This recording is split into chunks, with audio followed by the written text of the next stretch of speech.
Hello, I'm Delaney Howell. The effects of a trade war with China weigh on rural America. It is against this backdrop we are joined by Tom Vilsack, President and CEO of the U.S. Dairy Export Council, and Kirk, Leeds, CEO of the Iowa Soybean Association.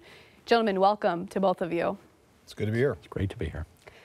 We have literally breaking news as we are recording this section right now of the show.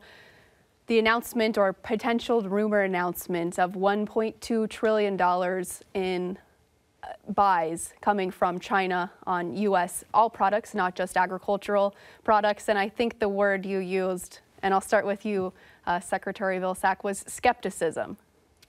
Well, I think until we know the details, until we know over what period of time, until we know is this in the context of other agreements that the parties have reached, I think at this point in time, I think there's an effort to try to get something on the table so that March 1 comes without the necessity of escalating this trade tension with additional tariffs. I think they have been working extremely hard in a number of areas, but I think there's still a lot of work to do, especially in terms of the structural reforms that the administration is seeking from China. So this may be an effort to try to buy some time.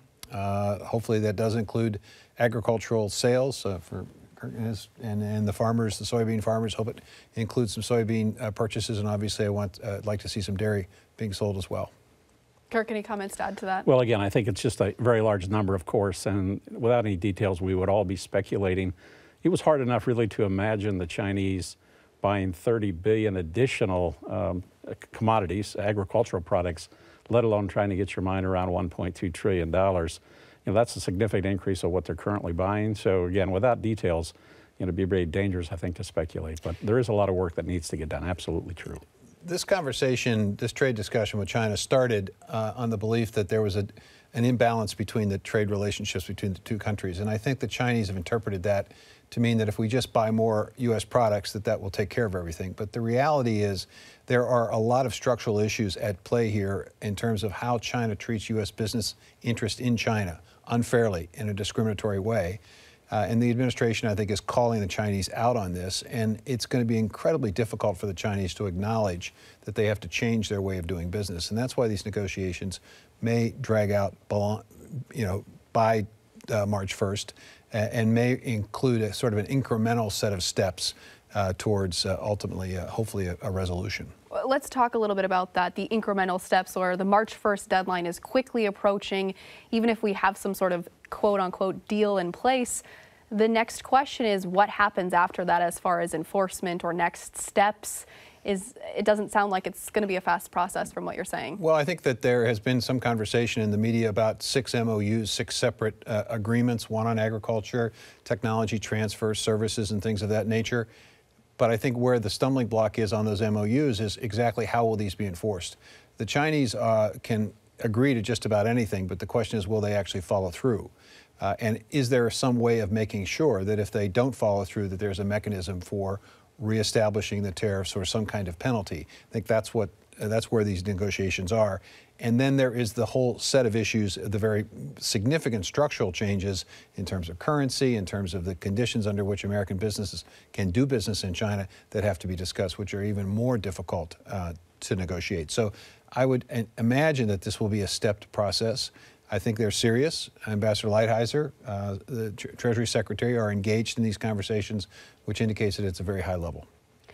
It almost sounds then as if we're saying it's more of the perception of these trade talks that's more important right now to the commodities and to the producers rather than the reality of what actually happens. Well, it gives people a sense of hope that actually there will be a resolution that will restore a relationship that has been very beneficial to American agriculture, no question. And I think the administration is also suggesting, at least as far as I can see, that we also need to look at other markets, additional markets, to supplement the Chinese market so that we're not overly dependent on a single market. Yeah, I think there's been a lot of skepticism from the beginning about what really are the true goals of this administration as it relates to trade, not only in China but around the world. And specifically to China, you have this trade imbalance with the Secretary mentioned, which has been at front of those discussions. But the real issues, the issues that have been going on for much longer, are the issues of intellectual property and tech transfer and the subsidies that the government provides in China.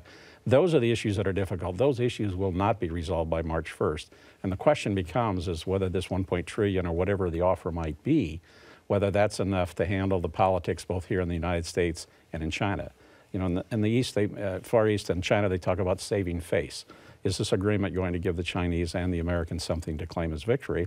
Certainly publicly, a lot of people think if you just simply buy more products, that solves the problem. But again, that was not the fundamental issue we went into this. And some of us have been skeptical that at the end of the day, this was really more window dressing than it was truly to go after these core issues, which have been issues that went back to the Obama administration, the Clinton administration certainly as well. So that's the real question, I think, about all these negotiations. And with the negotiations, do we have a real winner? Is someone winning at this point, or is it a war, right? You have a winner and a loser, theoretically. Are we having that with this kind of a trade war? I think at this point in time, it may very well be that both countries have lost. Seriously, the economies in both the United States and China have suffered as a result. Certainly, I can speak specifically to the dairy industry. We have seen significant drop-off in terms of trade opportunities in China, and whether or not we will be able ever to regain the markets that we had potential advantages in is yet to be seen. So I think there's a pressure, political pressure is growing in both countries to get something done. The March 1 deadline, I think, is critically important because that is the deadline that President Trump has set to determine additional tariffs. And I would say that if additional tariffs were assessed, that there would be a very depressed feeling if that were to occur. Yeah, I would add, I think the damage has already been done. From a soybean perspective, we have already caused long-term damage to the relationship between China and the United States as it relates to soybeans. We might get some agreement the Chinese government commits to buying additional soybeans, but remember, we were exporting more than 30 million metric tons to China before all this started. We'll be lucky to sell them 10 million metric tons now, unless, again, there's some government edict that comes forward. So when you lose that kind of market, you have that short-term gain. I've said from the beginning, this is not really a 2018 story. This has always been a 2019 story because that's where the damage from these tariffs and counter tariffs are going to impact soybean farmers. Even USDA yesterday said this is going to take us 8 to 10 years to work through these troubling times. The damage has already been done. Here's the fundamental problem with this. I think everybody would agree that China needed to be called out on its practices, but the reality is the United States went in alone. And the question is, when was the last time the U.S. went to war without an ally? And why didn't we basically formulate a coalition of nations that are similarly being treated unfairly by China and go and block as a global community to China and say, you've got to change your way of doing business? By going it alone, we put a fairly significant target on the back of American farmers and ranchers, and the Chinese understood that. They understood the politics of it, and they took full advantage of it. And so Kurt's right, it's tremendously prejudicial to the soybean growers because once that market is lost, it is really, really difficult to get it back. Are you past the point then of creating allies in other global players? I wouldn't be surprised if this administration gets some kind of interim deal that allows them to save face and allows them to proclaim a bit of a victory. And then for the more structural changes, the long-term changes that really this is all about, I would think they might take a step back and try to formulate that coalition, try to bring the Europeans into it, bring the Japanese, the Koreans, and others into this so that there's a much more significant impact on the Chinese economy than just what we can provide. That's going to be critically important, but again, I want to be optimistic that that will happen, but again, we still don't have a signed deal with Mexico and Canada.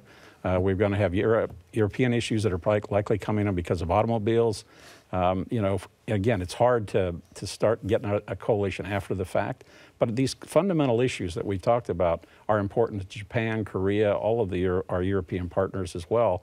So you'd like to think that that could happen, and certainly I think it's going to happen. I don't believe we have the ability on our own to force China to make these structural changes. I just don't think it's doable.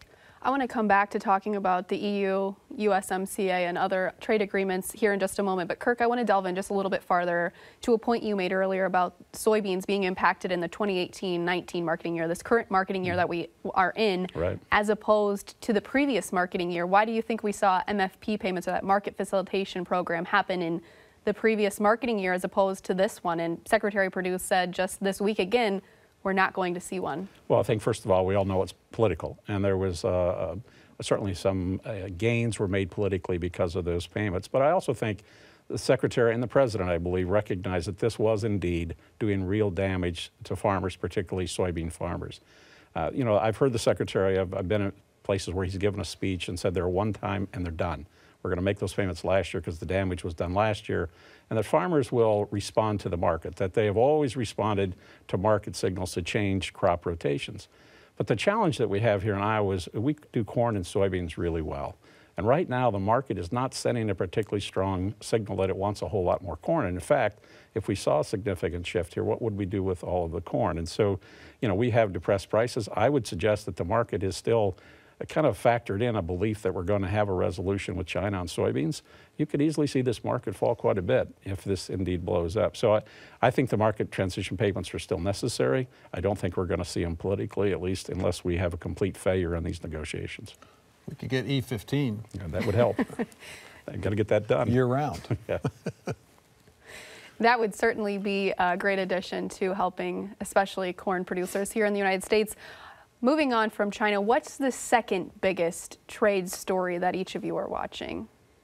Well, I would say it's probably the ratification of the USMCA and the difficulty that we will confront in trying to get this ratified with the retaliatory tariffs that currently exist under Section 232. Both Canada and Mexico have made it fairly clear that they're not interested in a deal being ratified until such time as those tariffs are lifted. I've talked to a number of members of Congress, and they are convinced that a number of their colleagues will not vote in favor of a trade agreement so long as these tariffs remain unresolved. The administration says it's a separate and distinct set of issues. It may very well be, but in the minds of those who are going to vote on this agreement, they are linked. So there has to be something done, some indication, some signal that these retaliatory tariffs are going to be lifted in order for us to increase the chances of ratification. Then there's the question of when is ratification likely to take place. Obviously, the shutdown delayed the process of the ITC doing its report. So I would imagine that we're not going to see any kind of vote, I suspect. I don't know what you think about this, Kirk, but late summer, early fall. Yeah, I think in addition to all those issues, we have to remember kind of the politics of where we are right now in trade agreements. And there doesn't appear to be a majority in either side of the aisle, on the Republican side or the Democratic side, for free trade agreements or trade agreements overall. We've got a majority, at least I'm polling, I've seen a majority of members of both of those parties who have a lot of concern about trade agreements. So on top of that, we have the politics of very divided Congress and the president. It's a very divisive time. It's going to be a very, very, very heavy lift. And I agree with you. If we don't do something on aluminum and steel tariffs, I don't see how it's going to happen. I want to ask for a point of clarification because obviously you've worked in policy. When you say ratification, we've heard now that USMCA might get ratified by the policy heads of all three countries as well as Congress. What does that mean? Can you clarify that for us? Well, essentially for us, it means the Congress essentially approving the trade agreement. The way that our laws are structured, Congress has an up or down opportunity to vote on this. And at the end of the day, they've got to decide whether or not this agreement is going to go into effect. One way that administrations have dealt with issues that crop up after an agreement is negotiated are side letters, and there may very well be a series of side letters that the administration may have to agree to, and they may have to get the Mexicans and Canadians to agree to them. So far, everyone's taken the position that there aren't going to be side letters, but at the end of the day, if you're a vote or two short and you can get that vote or that second vote or that necessary vote by virtue of an agreement, you're probably going to do it. There's going to be a lot of horse trading take place. I was involved with the South Korean trade agreement, and I can tell you at the end of the day, there's an awful lot that can be done by the administration to encourage members of Congress who are on the fence. And I think right now there are quite a few of them that are on the fence. So when you say horse trading, you mean deals unrelated to USMCA that will be compromised in other aspects? Everybody has an issue that they would like to see some positive movement on. Or a project that they approved, or a permit that they need, or a law, an appointment, a law that they'd like to have signed. I mean, there's a series of ways in which the administration can use its power, and should. That's the way the system was set up. This is an incredibly important agreement for American agriculture. The Mexican market for us in dairy is the #1 market. If we can get the retaliatory tariffs lifted, we're convinced that we'll see additional market opportunities down there. It will provide additional access to the Canadian market that's been closed for far too long. It will end a pricing system that's really depressed the world powder price. So it's an important agreement for dairy. And I think it's an important agreement for the countryside because it will send a signal at the end of the day. All of these different trade disputes will ultimately have a positive ending. You've got the situation with Japan, sort of unclear. You've got the European Union and Brexit and the UK negotiations, unclear. You've got China, unclear. Creates a lot of confusion, a lot of concern, a lot of worry, a lot of uncertainty. if we can't get this agreement done, I don't know how we get any of these even more complicated ones through. And again, even in the best of times, getting trade agreements through Congress is a difficult challenge. And these are not the best of times as it comes to the efficiency and effectiveness of our government. So it's going to be a very difficult lift. Agriculture is fully supportive. We went into the negotiations, at least from a soybean perspective, do no harm.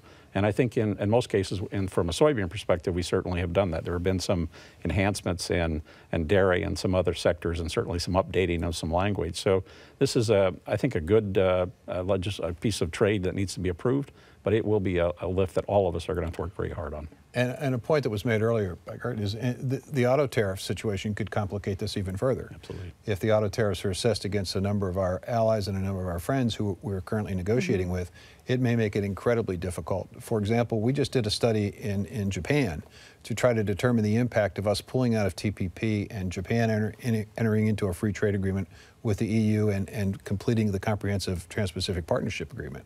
Well, it turns out that this is an incredibly emerging market opportunity for dairy, but we will potentially lose market share if we don't have a free trade agreement with Japan.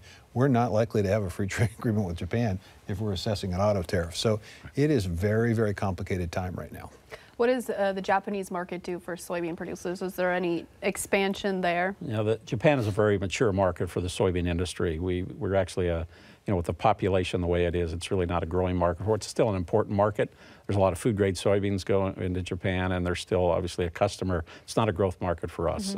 But again, all of these other issues from dairy and pork and beef certainly have an impact both globally and domestically. So we're concerned about that as well. And again, every time that there's an agreement in the world and the U.S. isn't a player, that's not a good thing for U.S. agriculture.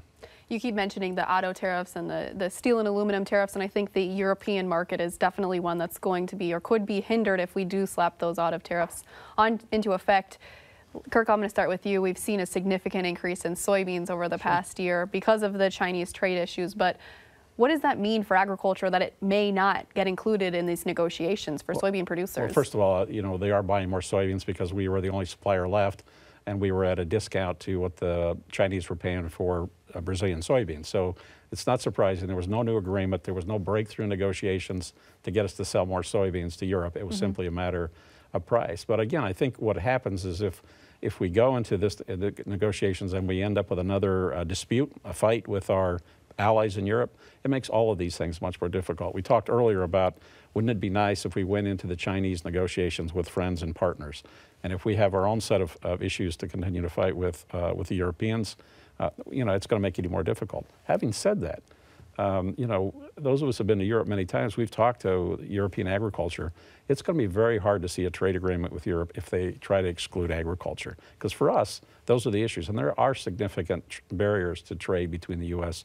and Europe as it relates to biotech issues and other things. And so again, as Tom said, these are very challenging times for trade agreements.